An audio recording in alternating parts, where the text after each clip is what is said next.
자, 스튜디오에 이고은 변호사 나와 계십니다. 자, 어서 오십시오. 안녕하세요. 예.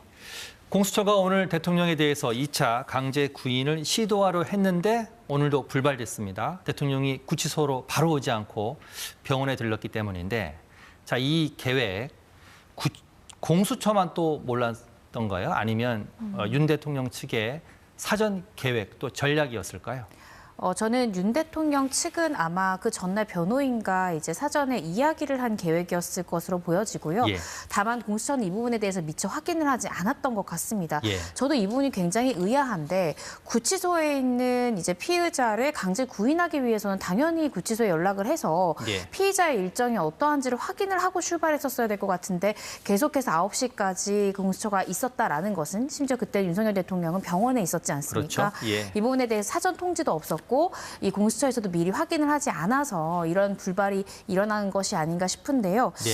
윤석열 대통령 측에서는 결과적으로 이 병원으로 가자라고 했던 부분들이 사전에 이미 이야기가 된 부분이고, 그래서 허가를 듣겠던 것 같고요. 예. 그렇게 선택했던 부분들이 이제 계획대로 진행이 됐던 것 같은데, 그런데 한 가지 제가 조금 이제 봤던 부분은, 사실은 구속된 피의자가 어떤 정기 검진이나, 그러니까 거동이 가능한 상황에서 병원행을 허가받는 것은 사실상 쉽지 않습니다. 실무에서는. 예. 좀 예외적인 허가이지 않을까라는 생각이 제 개인적인 의견이긴 한데요. 예. 그래서 이 부분은 사전에 계획된 전략일 것이다라고 생각이 들고, 특히 9시까지 병원에 머무른 것은 그 전날도 공수처가 9시까지만 기다렸습니다. 그렇죠. 예. 인권보호 준칙에 따라서 9시를 넘겨서는 더 이상 만약에 구인을 한다 하더라도 조사가 불가능하기 때문에 9시까지만 기다렸다 철수를 했는데, 이번에도 윤 대통령이 9시까지만 병원에 머물렀다는 것은 사전에 좀 계획된 전략이지 않을까 조심스럽게 추측해 봅니다. 예.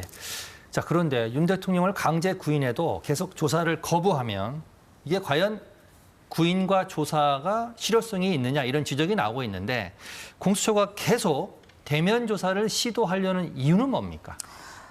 제 생각에는요, 공수처에서도 좀 자존심 싸움을 소개하는 것이 아닌가라는 이제 의심이 듭니다. 예. 그 이유는 어차피 공수처는 기소권이 없습니다. 네. 그러니까 구속영장을 발부받은 거기까지만 공수처가 할 수 있는 역할인 것이고, 예. 금 다음 공은 검찰이 가지고 있습니다. 예. 그래서 대면 조사 한다 한들 기소권을 가지고 있지 않기 때문에 공수처의 추가 조사는 검찰 입장에선 불효한 절차일 수 있습니다. 네. 그럼에도 불구하고 계속해서 대면 조사를 주장하는 것은 아마 윤석열 대통령과의 어떤 기싸움이지 않을까라고 저는 해석이 되는데요. 예. 실익이 없는 행동이다라는 생각이 들기도 하고요. 예. 특히나 이 대면 조사가 불발되자 이제 그날 밤에 윤석열 대통령에 대한 서신 수발신을 금지시키기까지 했습니다. 그런데 구금된 자에 대한 우편물은 어차피 구치소에서 검열을 합니다. 그래서 증거인멸을 막기 위해서 서신 수발신을 금지시켰다라고 공수처는 얘기하지만, 불필요한 조치인 것 같네요. 네, 그렇습니다. 그래서 예. 이러한 이제 불필요한 이런 실익 없는 논란보다는 빠르게 검찰로 이 사건을 이첩시키는 게 어떤가라고 저도 실무적으로 생각을 하고 있습니다. 자, 그런데 사건 이첩 관련해서 검찰과 공수처의 생각이 좀 다릅니다. 검찰은 빨리 넘기라고 하는 것 같은데, 말씀하신 것처럼 공수처는 좀 더 잡아두고 싶어 하는 것 같아요. 어떻습니까? 그러니까 공수처에서는 영장이 발부가 됐으니까, 통상적이라면 사실 영장 발부 후에 한 번 더 피의자를 소환해서 예. 혹시나 입장 변화가 있는지를 좀 확인을 해보긴 합니다. 예. 그렇지만 지금 윤석열 대통령 측에서는 아마 만약에 조사가 이루어진다 한다 하더라도 입장을 바꿀 것 같지 않고요. 네. 또 진술거부권 행사할 것이기 때문에 공수처에서는 아직 우리 시간이다, 우린 좀 더 대면 조사를 좀 시도를 해보겠다라지만 실익이 없다라고 보여지고요. 반면 검찰에서는 1차 구속기간이 28일까지인데 네. 구속기간이 연장 신청을 했을 때 연장이 될 가능성도 있지만, 혹여나 연장이 불어될 경우에는 예. 1차 구속기간이 지나고 바로 기소해야 되는 상황이 올 수 있기 때문에 예. 공소장 확인이랄지 이제 공소 제기 바로 직전에 확인해야 될 것들에 대한 조사 시간을 확보하고 싶어서 빠르게 좀 이 사건을 우리에게 이첩해달라라고 검찰은 요구하고 있습니다.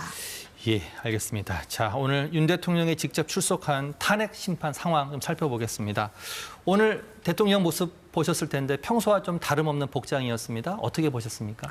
네, 굉장히 정돈된 머리와 어떤 얼굴 상태나 이런 걸 봤을 때는 평소와 다름은 없지만 조금 예. 수척해진 모습, 특히나 이제 체포영장 집행 막바지 때 대국민께 보냈던 영상물 속의 얼굴보다는 예. 살이 조금 빠진 수척한 모습은 보였고요. 또 이 초반부에는 조금 긴장한 부분이 보였지만 예. 이제 변론을 직접 진행하면서는 자신감 있는 모습을 보였습니다. 제가 특히나 주목했던 부분은 그가 그간 공수처 수사 기관에 대해서는 굉장히 강경하고 적대적인 모습을 보인 반면 예. 오늘 헌재 재판관께는 굉장히 공손한 모습과 또 굉장히 바쁜 헌재 재판관께 송구하다라는 또 인사로 처음에 모두 발언을 시작했거든요. 예. 그러한 이 상반된 모습이 좀 인상적이었습니다. 공수처의 수사에는 불응하지만 헌재의 심판에는 적극적으로 지금 대처하는 모습인 것 같은데 네. 헌재에 직접 출석하겠다는 내용도 어젯밤 늦게 나왔고요. 앞으로 모든 변론에 다 출석할 뜻을 내비쳤습니다. 어떤 의도라고 보십니까?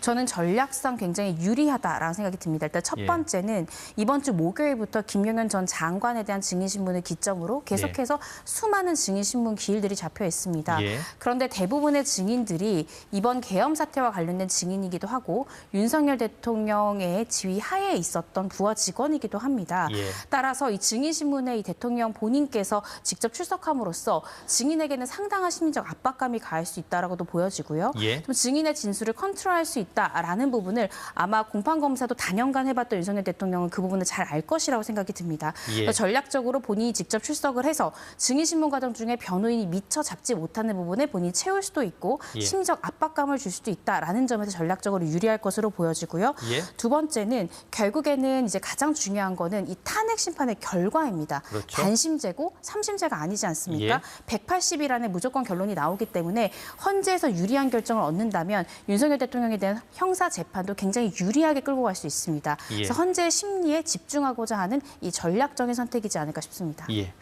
오늘 헌재 심판정에서 문영배 헌재 소장 권한대행이 윤 대통령에게 딱 두 가지 질문을 했습니다. 지금 그래픽으로 나오고 있는데요. 비상입법기구 관련 쪽지를 준 적이 있느냐, 그리고 국회에 모이는 의원들을 끌어내라 지시한 적이 있느냐, 모두 없다, 준 적 없다, 이런 답변을 했는데 두 가지 질문만 한 이유는 뭡니까? 이것이 가장 핵심이기 때문입니다. 예.